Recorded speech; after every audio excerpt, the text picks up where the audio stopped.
шүлдә бара икән.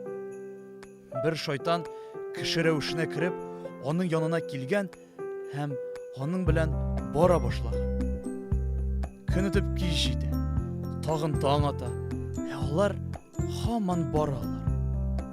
Шунда теге шайтан сизеп ала. Бу кеше иртәнге дә, кичке дә бөтенләй бер намазын да укымый икән. Намаз вакытлары үтә дә китә. Ул бер намазны да искә дә алмый. Ниһаять, арып, ял итәргә утырганнар булар. Ләкин шайтан ял итәсе урынга теге кешедән качырга тотынган. Теге кеше аптырап: "Эй, нишлисең син? Кая качасың? Ни булды? Ник үземне генә ташлап калдырасың?" дип сораган. Шунда шайтан болай дип җавап кайтарган: "Дускаем, мин бер тапкыр Аллаһка каршы эш эшләдем. Шуның өчен мине күктән төшерделәр.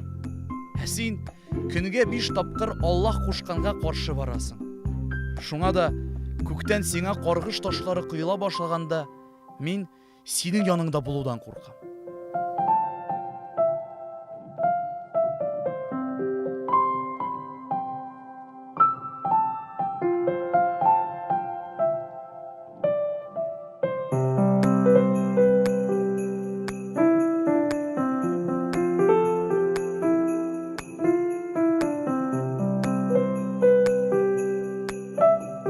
Бу хәлне Габдуллах ибн Мубарак сөйләде.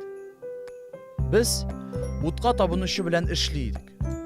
Бер вакыт намаз сәгате җиткәч, аннан мин намаз укыган вакытта миңа зыян китермәскә ант итүен сорадым. Антын алгач, намаз укыдым һәм без эшебезне дәвам иттек. Ниһаять, аның да гыйбадәт вакыты килеп җитте. Мин дә аңа тимәскә ант иттем. Ләкин ул ут каршында сәҗдәгә киткәч тә, аңа ташландым һәм ант иткәнсең икән, ахырга кадәр сүзеңдә тор, дигәнне ишетеп кире чигендем. Аның гыйбадәтне тамамлавын көттем. Утка табынучы аптырап: "Син миңа ташланган идең, соңыннан ник кире уйладың?" дип сорады. "Кемнеңдер Аллаһтан башкага табынуын күрсәм, мин сабырлыгымны югалтам", дидем мин. "Шуңа күрә сине үтермәкче булып өстеңә ташланган идем.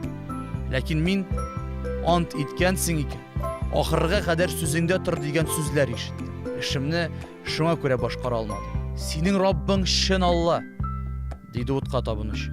Чөнки ул үзенең дошманын саклап калу өчен үз дустын да шелтәли, аңа каршы килә ала. Шунда да мин синең каршыңда исламны кабул итәм.